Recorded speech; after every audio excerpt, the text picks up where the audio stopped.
tiene un tipo de dato booleano, en C++ es bool, si mal no recuerdo, que en teoría es de un bit, aunque estoy casi seguro que la implementación se va a 8 bits, pero eso es otra historia. Tiene un tipo de datos char. Ojo que el char al que ustedes están acostumbrados en C++, ¿cuántos bits tiene? 8, ¿ok? Aquí tenemos chars de 16 bits porque estos son chars Unicodes, no chars ASCII, ¿okay? Ese char de 8 bits que ustedes tienen en C++ es un char ASCII que soporta hasta 256 caracteres, ¿bien? Después de ASCII vino un nuevo sistema de codificación de caracteres que tiene 16 bits, que soporta 256 por 256, saquen esa cuenta, caracteres, y está pensado para soportar caracteres cirílicos, chino, japonés, etc. ¿Sí? Este tipo de lenguajes. Tenemos el byte, que sí tiene 8 bits y es con signo. Tenemos el short de 16 bits, el int de 32 bits, el long de 64 bits, que son los tipos enteros, digamos así, todos con signo. Tenemos el float, ahí está la precisión, y el doble, 32 y 64 bits.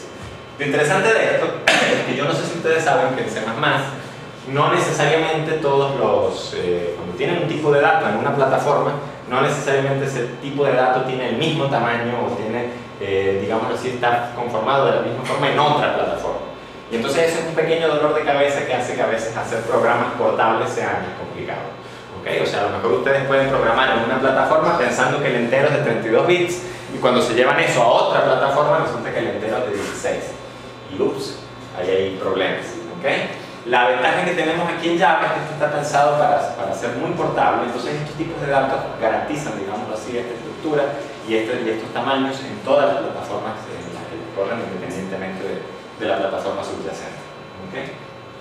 La otra cosa que tienen que saber, que son estos que están aquí a la derecha, es que cada tipo de dato primitivo tiene un objeto, un tipo de dato objeto, digamos así, asociado y equivalente. Y eso es útil porque ese tipo de dato objeto tiene ciertas funciones que pueden ser de mucha utilidad. Por ejemplo, si ustedes quieren en Java, y eso se los voy a mostrar ahorita, cómo transformar una cadena de caracteres que contiene un número, digámoslo así, a un entero, entonces ustedes van a conseguir esa función en la clase integer. Si ustedes tienen un entero y lo quieren representar en hexadecimal, en octal, en lo que sea, en la base que ustedes quieran, entonces en integer están esas funciones. Entonces hay un montón de métodos en ese sentido que pueden ser útiles.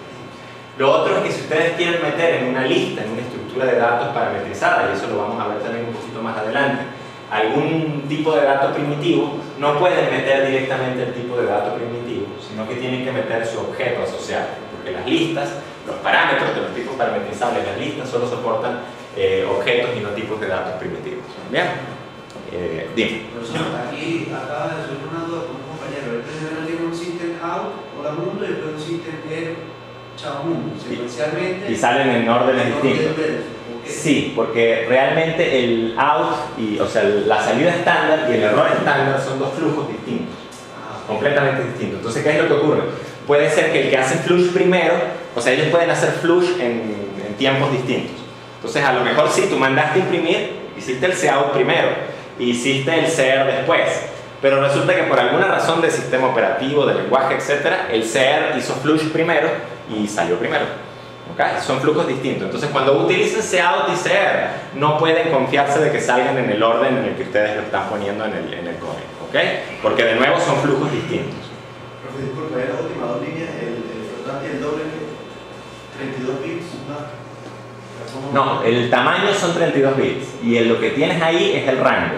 O sea, el número más pequeño que puedes representar con un flotante, en este caso menos 1.4 por e a la menos 45. ¿Okay? O sea, el rango va de ahí, entre esos dos números. ¿Bien? ¿Alguna otra pregunta? Okay. Entonces, bueno, tenemos tipos de datos primitivos. Si quisiéramos jugar con esos tipos de datos primitivos, y ahorita nos volvemos al Eclipse para jugar un rato, tenemos que poder declarar variables. ¿Bien? Entonces vamos a conversar muy rápidamente de cómo se declaran variables locales con Eclipse. Yo voy a venirme aquí de nuevo. Si ustedes quieren seguir trabajando sobre el Hola Mundo, pueden seguir trabajando. Yo voy a muy rápidamente crear otra clase. Entonces fíjense, ejerciten esto para así le agarran la mano. Noten algo, por cierto, tenemos el proyecto que acabamos de crear, tenemos el SRC, y se acuerdan que aquí creamos una clase, ¿cierto? Sin embargo, fíjense que él agregó este simbolito y que dice default package y añadió la clase a ese default package. Más adelante vamos a ver que los paquetes en Java son una forma de organizar código. O sea, es el equivalente que ustedes tengan una aplicación en C++, que es muy grande a lo mejor. Ustedes no van a tener todas las fuentes en el directorio raíz de la aplicación. Quizás ustedes van a empezar a crear fuentes y cada módulo o cada componente o lo que sea, dependiendo de cómo estén pensando y cómo estén organizando, van a poner las fuentes de ese módulo, de ese componente en el directorio correspondiente. ¿Estamos de acuerdo con eso? ¿Okay? Entonces en Java uno hace eso a través de paquetes. En este caso, como no usamos ningún paquete, Java lo que nos está diciendo es que estamos usando el paquete por defecto, que es no tener paquete. Cuando hablemos un poquito más adelante de paquetes, vamos a jugar al respecto. ¿Okay? Pero eso para que no se pierdan aquí. Entonces, si quiero crear una clase en el mismo paquete aquí, le doy, hago clic aquí en Default Package o en SRC, debería funcionar en ambos casos. Le digo botón derecho, nueva clase. Y la voy a llamar variables. Noten que si quiero un main, puedo hacer clic aquí de una vez y él se encarga de crearme el main, no tengo que escribirlo a pie. Yo uso poco eso realmente. ¿Ok? Pero bueno, existe y ahí está. Entonces allí tengo el main. ¿Cómo se declara una variable en Java? Exactamente de la misma forma que en C++. Uno pone el tipo de dato, en este caso voy a usar tipo de datos primitivos, int, ¿ok? El nombre de la variable, a, y ya la tenemos declarada. Si uno quiere darle un valor por defecto, uno puede poner igual a 0. ¿Bien? Y esa variable tiene el valor por defecto. Si ustedes quieren declarar en una misma línea varias variables de un mismo tipo, es exactamente igual. Double x, y, z. Si quieren inicializar alguna de esas variables declaradas en la misma línea, le ponen su respectivo inicializador. Ojo, yo en lo personal a mí no me gusta esto, pero eso ya es una cuestión de gusto. Yo tiendo a utilizar una línea por cada variable, porque si uno declara a veces muchas variables en una misma línea, las posibilidades de perderse, de no ver una variable o de confundirse son altas, ¿ya? Entonces, bueno, o sea, es una cuestión de legibilidad, ¿no? Pero de nuevo, ese es un punto de vista quizás muy personal, ¿ya? ¿Qué otra cosa podemos hacer aquí? Bueno, los distintos tipos, ¿no? O sea, boolean,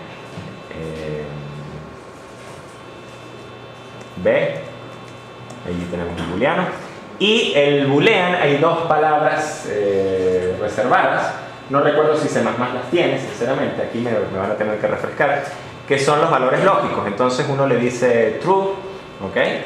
O si uno quiere poner otro booleano, le dice C igual a false, ¿ya? En C++ existen esos keywords. Okay. Hay un detalle interesante con respecto a C++.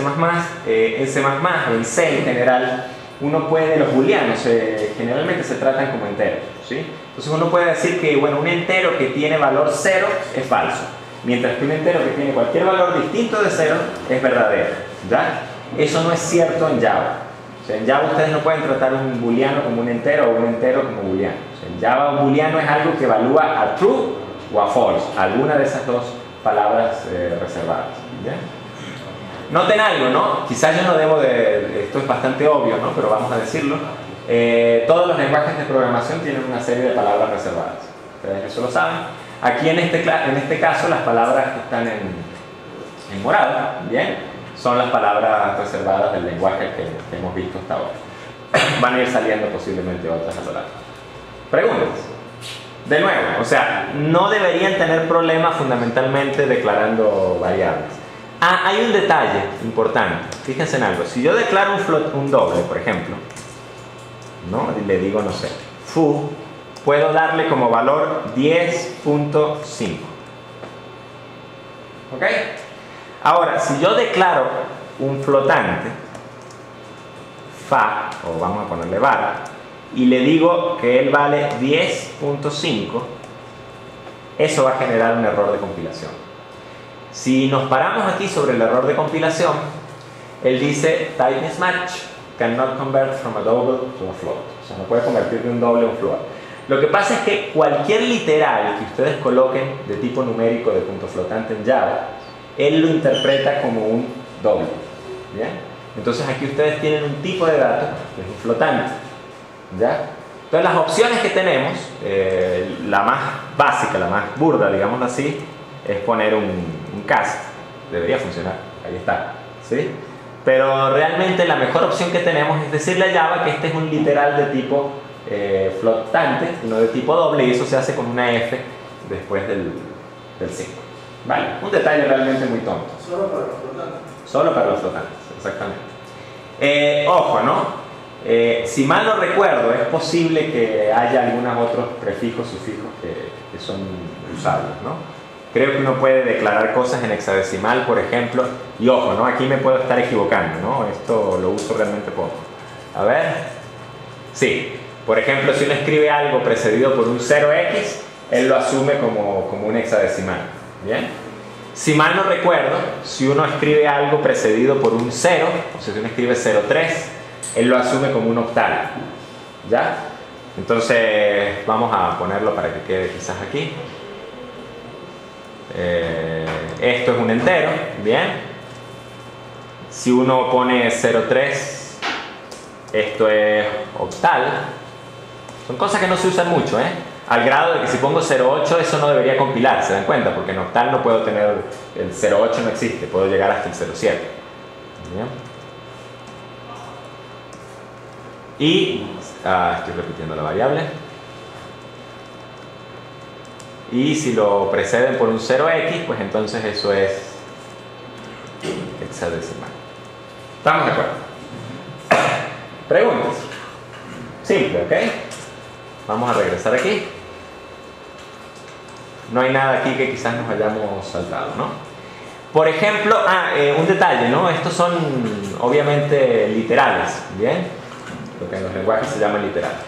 Si queremos transformar un entero a un número, por ejemplo, podemos decir int número. Voy a introducirles el tipo de dato cadena. Esto no es un tipo primitivo de datos. Java le da un manejo especial, pero no es un tipo primitivo.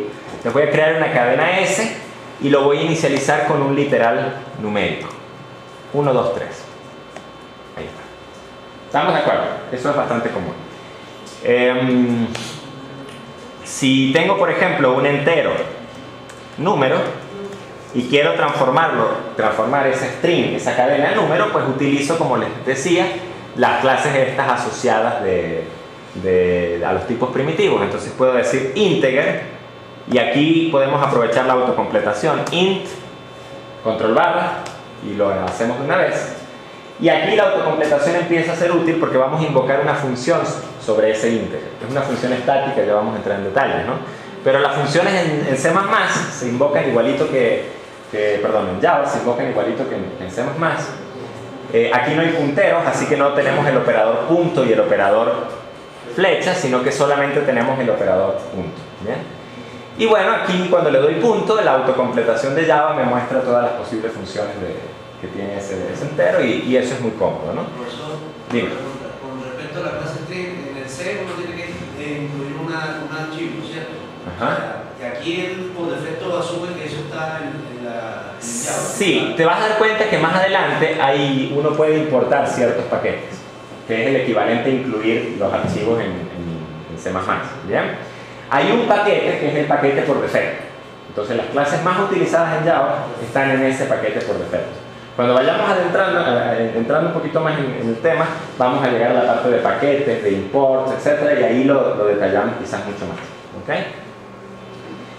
Entonces, bueno, en este caso lo que necesitamos es